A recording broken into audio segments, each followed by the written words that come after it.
Alright guys, welcome to another episode of Portable Success. For once, if you're watching this on YouTube, you are actually inside of my home. We're not in the car for once. Not because we don't want to be, it's because I've been having a week off my day job this week, and it's been a bit easier to be able to do this at home, so that's what I'm doing. So this week in general, I've actually been reading a lot. I enjoy reading anyway, but I'm much more of an audio person, so I listen to audio books a lot, usually when I'm driving, walking, exercising, whatever. I'm not really that bothered about music, you know, like where people are like work out to music, walk to music, exercise to music. I'm a little bit different. I like to listen to podcasts or, you know, audiobooks or something like that. It's just a way that I function, I guess. On this episode though, I have been spending a lot of time writing a new book. It's something completely different from my last book. My last book is called The Infamous Side Hustle, and it was all about, you know, how I essentially made a substantial amount of money, still working a full-time job, still, you know, and it wasn't just like a normal full-time job, it was like a hard full-time job. It was very hard on manual labor, a difficult job, but we still, you know, it's showing you that you can still make other sources of income, and also that it doesn't have to be the way that society thinks it should be. Like, you need to be making like £100,000 a month or something like that. Like, you could literally make yourself an extra £300-400, which in turn could mean that you go on a holiday that you really want to go on, or you get a deposit for your house quicker. Like, my way about it is being very realistic with it, but also I love business. I love growing businesses. I love Facebook and Google and YouTube and Instagram and all of these different platforms that we use on the daily, and how you can use them better to get what you want, essentially, even if it's like small sponsorships with a clothing company or something like that. So today I'm going to go through some very basic things that you need to know if you are also maybe writing something, an ebook or an actual physical book, or you're doing a course or something and you want to be able to put it out there in the world. These are the things that I suggest that you should be doing leading up to this book or to the product or whatever. It's mainly based around Facebook, because for me personally, Facebook has been my most influential platform for everything. You know, like, I'm currently wearing my latest Emerge Elite clothing, and the main way that I advertise this product will be Facebook. I love Instagram because of the fact that I can connect with people a lot easier, but Facebook is where I'm more likely to make a sale, basically.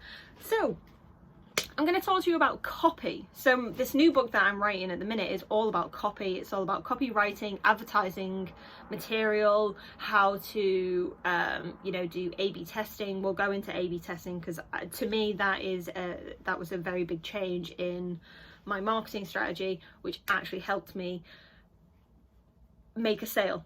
That's what it did. It helped me actually make a sale. Before then, we weren't making many sales. So we'll first dive into, I'm going to base this around an ebook. So it's not a physical product, because what I find is, especially if you are doing this on the side and you don't really want to invest money into it, a online product which doesn't have any overheads, like an ebook, like a course, so forth, they're a lot easier to sell, because you don't, you put, like, if you were putting £10 a day into advertising, you know, you're spending what, like, I don't know, 300-ish, 300-400 quid-ish a month, and maybe it's a £25 book. So you only need to make X amount of sales. What would that be? That would be 4, 8, 12. You need to make about 15 sales to make a profit, which for £10 a day is quite a significant amount. But some people don't think it is, but I think it is, for the simple fact that I started off with £1 a day. I think, when I was doing Facebook Lights and Google interest, I was doing £3 a day on Google and £1 a day on Facebook, and Facebook just was easier to convert, so we put more money into that. Now, essentially, so you're putting like, this is a lot more than probably most people want to do. So, you know, if you were doing £1 a day, you're looking at like £31, £35 a month. £10 a day, 300, whatever. So that is your only upfront cost. Like if you look at like things like this, for me to buy these alone, you know, like you're like, oh, well, you know, Gymshark do it. And I was like, yeah, but Gymshark buy like tens of thousands, that this would probably cost them like £1.50 each, and they sell them for like 45 quid. Their profit margins are insane. Mine, not so much. So I have overheads with mine, but that's why I want to divert this straight into more of an online piece of material, because then you don't have that £1,000, £2,000, £5,000 upfront cost before you've even started marketing it. Because what I find is a lot of people, including myself, a lot of people do this. My first t-shirt, I don't have any to hand. My first ever t-shirt, I went in and spent over £1,000 straight out the bat. I had no idea about marketing. I had absolutely zero business knowledge or sense of how to market that. So when we opened up on our first day, after me working my ass off for 8 months, we only made, I think we made 7 sales on the first day. 7 sales isn't a lot of sales, because even £20 per sale, I only walked away with 140 quid, if that was quick maths, I don't know. 140 quid on the first day, which, you know, you think, oh, well, if I do that for 7 days, I've made my money back, ish. And that didn't happen. We made 7 sales on the first day. I think it was a week later, we made another sale. And then from there, it went really dry really quickly. And honestly, I thought, this is it, that it's not going to work. So before you start doing stuff like that, I'm going to basically give you an insight on how to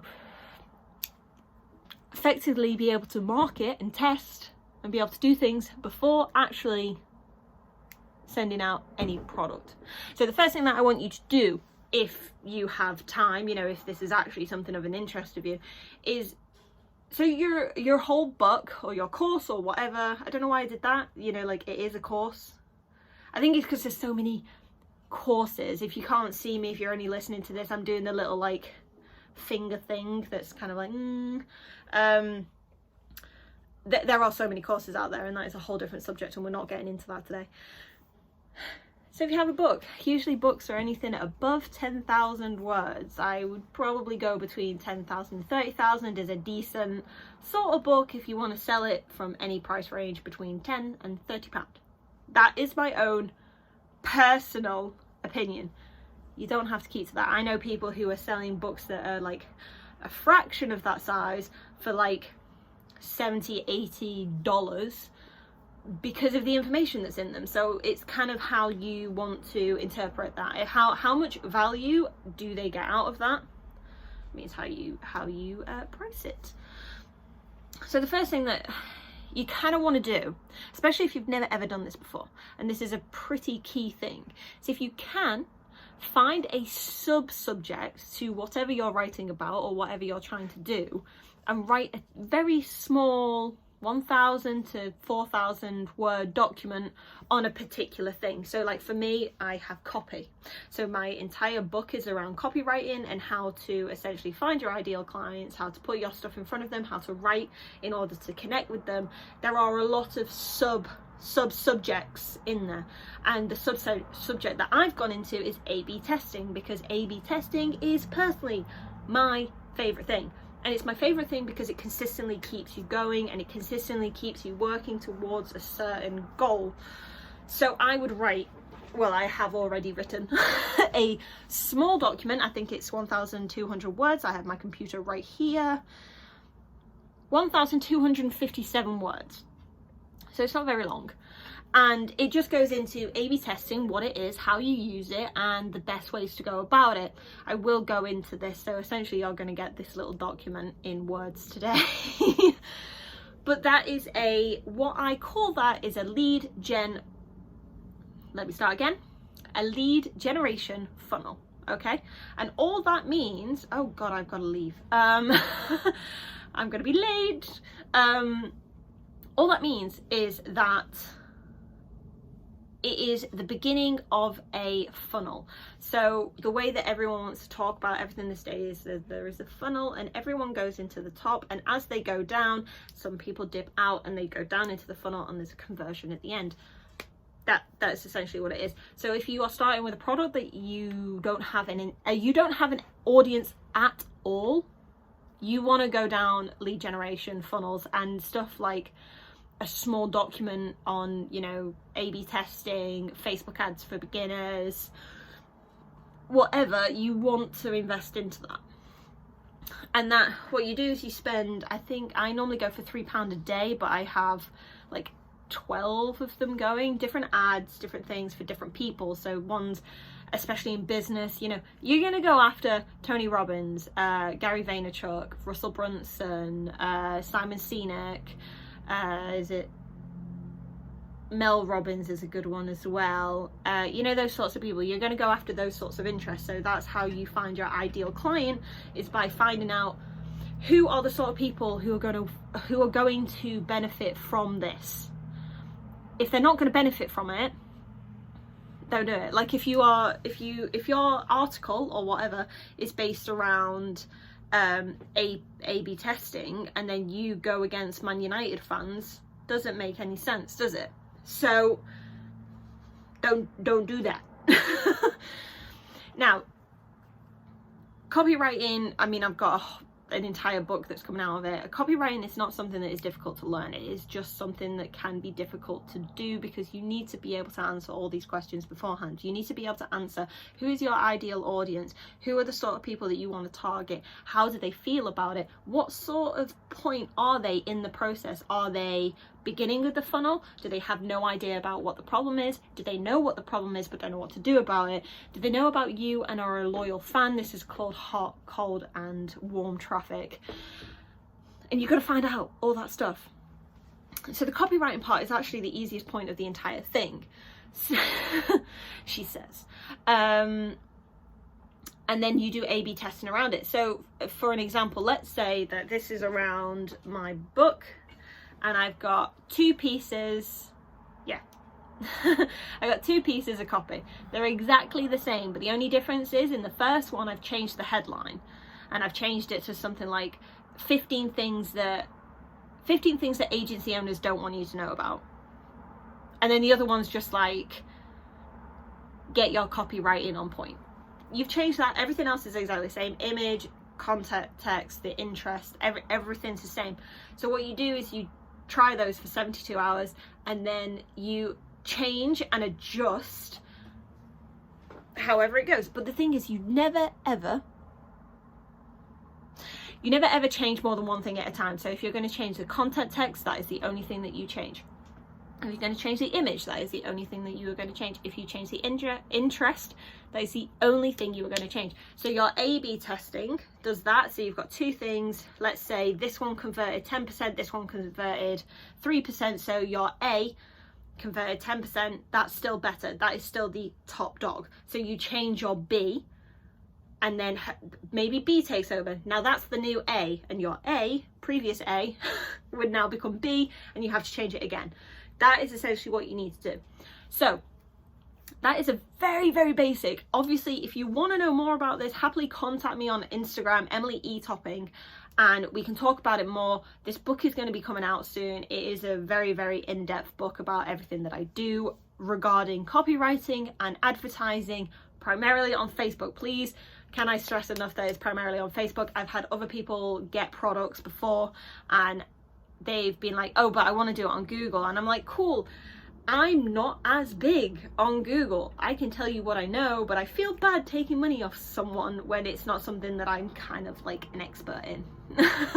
So I don't want to do that. The second thing that you need to do, and what I'm going to finish on, is you actually need to dedicate time in your day to a schedule. So that means whether it is half an hour at 7 a.m. in the morning, where you go onto your Instagram, you talk to people, you do the exact same thing that you would do on Facebook, just on Instagram. And the best thing about Instagram is you can spend half an hour to an hour to 4 hours if you really, really want to, doing the same thing for free. So you just go onto the little magnifying icon and you go onto locations, look at the location you want to try and tackle, look at the interests you want to try and tackle, look at the people. This is a brilliant thing for me. I found people who do the exact same thing that I do, and I go onto them and I see what people are saying in their comments and what they're doing and what they can do better. And that's how I adapt and change onto it. It's really, really good in the beginning as well, because it means you have no upfront cost. So if you want to see where you want your product to go, but you don't want to obviously spend hundreds of thousands on it, that's how you do it. Anyway, this is going to be short and sweet because I'm actually late to go somewhere. I love you all a lot. Have an amazing, amazing, amazing, amazing, amazing Tuesday or Wednesday or whatever day you're watching this. Remember, hit me up on Instagram, Emily E. Topping. Let's talk, let's chat, let's do things, and I'll see you next time on Possible Success.